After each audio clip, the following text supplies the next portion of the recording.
Detik-detik Brigadir J tersungkur, masih ditembak dari jarak dekat. Sosok ini ungkap fakta mengejutkan ini, namun sebelum kita lanjut, mohon luangkan jari Anda untuk menekan tombol like, komen, dan subscribe, agar kami makin bersemangat berikan kalian berita menarik setiap harinya. Dalam baku tembak polisi dengan polisi di rumah dinas Kadif Propam nonaktif Irjen Pol Verdi Sambo, Brigadir J tersungkur dan akhirnya tewas. Detik-detik Brigadir J telah diungkapkan Baradae sebagai pihak yang disebut lawan baku tembaknya kepada Komnas HAM. Adu tembak Brigadir J dengan Baradae oleh Komnas HAM juga tengah dicocokkan melalui temuan CCTV yang merekam kondisi rumah Verdi Sambo saat peristiwa terjadi. Baradae, sebut Ketua Komnas HAM Ahmad Taufan Damanik, sudah menjelaskan kronologi kasus polisi tembak polisi di rumah dinas Verdi Sambo. Brigadir J yang terlibat adu tembak dengan Baradae terkena tembakan hingga tersungkur. Kemudian Baradae mendekati dan kembali terjadi penembakan. Taufan dalam sebuah acara kontroversi milik Metro TV, yang tayang melalui Metro News di YouTube, mengungkapkan awal mula terjadi baku tembak Baradae dengan Brigadir J. Atas pengakuan Baradae kepada Komnas HAM, peristiwa itu bermula saat Baradae yang baru tiba di rumah dinas Verdi Sambo, yang kemudian naik ke lantai 2 rumah itu, di CCTV kelihatan, kata Taufan. Baradae naik ke lantai 2 menuju ke ruangan tidur ajudan.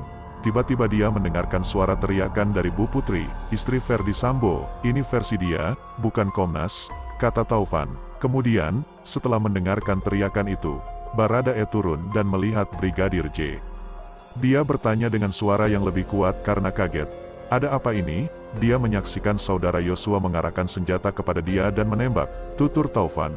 Setelah beberapa tembakan, Baradae menuju ke belakang mengokang senjata dan membalas tembakan itu. Menurut dia, kena tembakannya, kata Taufan. Setelah itu masih adu tembak lagi sampai Brigadir J tersungkur. Masih menurut pengakuan Baradae kepada Komnas HAM, setelah adu tembak dan Brigadir J tersungkur, dirinya mendekati dan menembak lagi untuk memastikan lawannya sudah dilumpuhkan. Kemudian dia, Baradae, datang lebih dekat kira-kira jarak 2 meter. Lalu menembak 2 kali lagi untuk memastikan orang yang menyerang betul-betul bisa dilumpuhkan, ujar Taufan. Itu kesaksian dia sebagai terduga tindakan tembak-menembak, imbuhnya. Di lain pihak, kuasa hukum keluarga Brigadir J, Kamarudin Simanjuntak menduga, mendiang tewas ditembak dari belakang pada bagian kepala.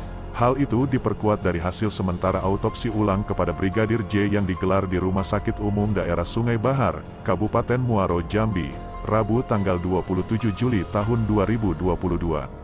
Tembak dari belakang kepala tembus ke hidung, kata Kamarudin dalam keterangannya seperti disiarkan di YouTube, Sabtu tanggal 30 Juli tahun 2022. Kamarudin menyebut, 2 dokter yang mewakili keluarga Brigadir J turut terlibat dalam autopsi ulang pada Rabu kemarin. Setelah autopsi ulang jenazah Brigadir J selesai dilakukan, kata Kamarudin, dokter perwakilan keluarga mencatat semua dan diberikan ke dirinya untuk diaktakan ke notaris.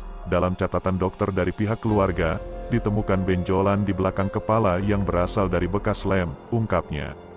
Kamarudin menuturkan, dokter yang mengotopsi membuka lem dan ditemukan sebuah lubang yang kemudian disonde memakai alat seperti sumpit diarahkan ke mata. Sonde itu seperti ditusuk pakai alat seperti sumpit, disonde ke arah mata mentok, terangnya. Menurutnya, penyondean kembali dilakukan di lubang bagian belakang kepala mengarah ke hidung dengan posisi agak tegak lurus. Kamarudin menyebut lubang yang ada di bagian belakang kepala yang posisinya agak di atas, tembus ke hidung jenazah Brigadir J. Disonde ke arah hidung, ternyata tembusnya ke jahitan yang sebelumnya difoto dan berulang kali saya sempat bilang ke media, bekas lubang peluru yang ditembak dari belakang kepala, ungkapnya. Kamarudin menambahkan, temuan tim dokter itu memperkuat anggapan dirinya bahwa Brigadir J ditembak dari arah-arah belakang di bagian kepala.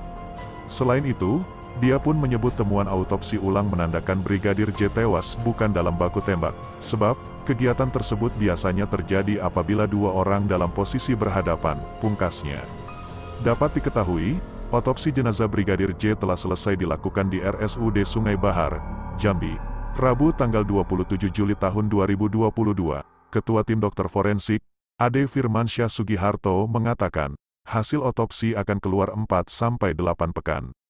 Ade mengatakan, hasil otopsi lama keluar karena ada bagian luka yang butuh pemeriksaan mikroskopis. Pemeriksaan ini dilakukan untuk menentukan apakah luka terjadi setelah atau sebelum kematian. Selain itu, Pemeriksaan mikroskopis juga dapat mengetahui jenis kekerasan dan efek yang ditimbulkan akibat kekerasan. Kita temukan banyak luka, namun belum bisa disampaikan luka itu terjadi setelah atau sebelum kematian. Bahkan penyebab luka juga belum bisa diketahui, kata Firmansyah. Mungkin itu saja yang dapat kami sampaikan. Bila ada kata yang kurang berkenan kami mohon maaf yang sebesar-besarnya, karena kesalahan datang dari saya selaku manusia biasa yang tak pernah luput dari yang namanya salah, lupa, dan dosa.